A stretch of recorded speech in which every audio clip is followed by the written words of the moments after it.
All right, let's just cut right through all the noise, shall we? We're going to talk about AI, artificial intelligence. And the goal here is super simple, to take you from feeling confused to feeling confident. And we're basing this whole explainer on a really great guide by Lemma Malaneb.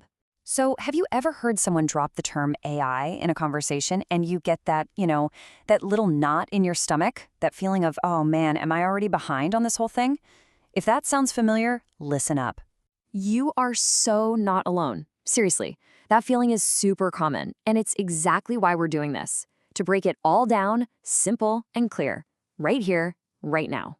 Okay, so let's start at square one, the most basic question there is. Let's forget all the sci-fi movies, all the crazy tech jargon. What is AI really? You know, when you boil it all down, it's actually pretty simple. It's just teaching computers to do things that usually need a human brain. And here's the key thing to get. It's not that computers are thinking like us. Not at all. It's that they're getting insanely good at spotting and copying the patterns in how we do things. And here's the funny part. You are already using AI, like all day, every day. You just might not realize it.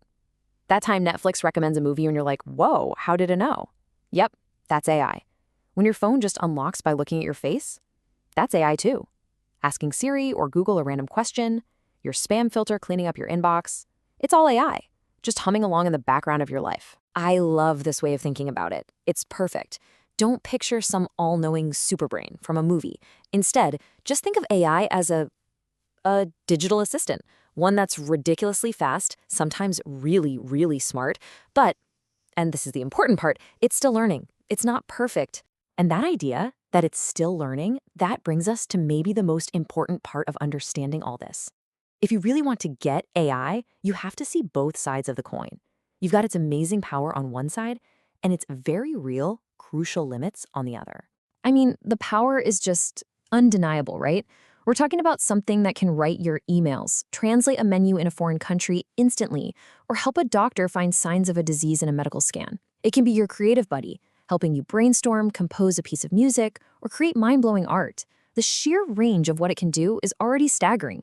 But, and here's the big but, this next idea is the absolute key to understanding its limits. Remember what we said before? It's all about patterns, not meaning. It has zero understanding of what a poem is. It doesn't get why an email is urgent. It is just a world-class expert at finding and copying the patterns it's learned from, billions of examples of text and images. And because of that, because it's just a pattern machine, there's this whole universe of what makes us human that it just can't touch. It can't feel empathy. It has no ethics, no values, no feelings. It can't build a genuine friendship. It has absolutely no clue what's right and what's wrong. It's a machine built for calculation and prediction. It is not, and I repeat, not a machine with consciousness. Okay, so this leads to a huge risk you need to know about. Since AI doesn't actually know anything, it can just make stuff up, and it does it with complete confidence. It'll give you an answer that sounds totally legit, but is 100% false. In the industry, they call this a hallucination, which is a perfect way to describe it. And here's the other big risk. Where does AI learn from? Well, it learns from us, from all the data we've created, the internet, books, articles, everything. And that means it learns our good stuff, but it also learns our bad stuff. All our hidden biases, our stereotypes, it learns those too. And it can end up amplifying them in its results, which is a major problem. Okay, so we've got the incredible power on one hand and these pretty serious risks on the other. So how do we actually use this thing the right way? Let's talk about the rules of the road. This right here is probably the most important metaphor to remember. Think of AI as your co-pilot, not your autopilot. You don't just set it and forget it. Nope. It's there to help you, to assist you, but you are the pilot. You are always, always in command. So what does being a good pilot actually look like in practice? Well, it's about a few simple habits. First, double-check anything important. AI is not a source of truth. Second, be super clear and specific with what you ask it to do. The better your prompt, the better the result you're going to get. Third, and this is a big one, don't share private information. Just treat it like a public forum. And finally, remember that you are the editor.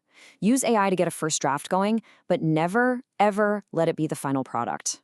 Yeah, this really nails it, doesn't it? AI is here to support your thinking, not do your thinking for you. The whole point isn't to outsource your brain, it's to give it a boost. Use it to break through writer's block, to summarize that ridiculously long report, to brainstorm new angles. But the critical thinking part, the final call, that's all you. All right, let's bring this all home. We've covered what AI is, what it's good at, where it falls flat, and how to use it safely. But the big question is, so what? Why should you actually care about any of this? Because here's the thing, understanding AI isn't supposed to be stressful. It's the total opposite. It's empowering. When you get how this stuff works, you're the one in control. You have the power to use it to your advantage and sidestep all the problems. And let's just get really practical for a second, because this might be the most important career advice you hear all year. People aren't going to be replaced by AI. They're going to be replaced by people who know how to use AI. That's the real game changer. And that's really the bottom line here. When you use AI wisely, when you really get its strengths and its weaknesses, it stops being just another tool. It becomes an incredible amplifier for your own brain, your own creativity. It's not just a tool, it's a superpower. So look, AI is here. It's the new co-pilot, and it's sitting right there in the cockpit, ready to go. The only real question left is, are you ready to take the controls?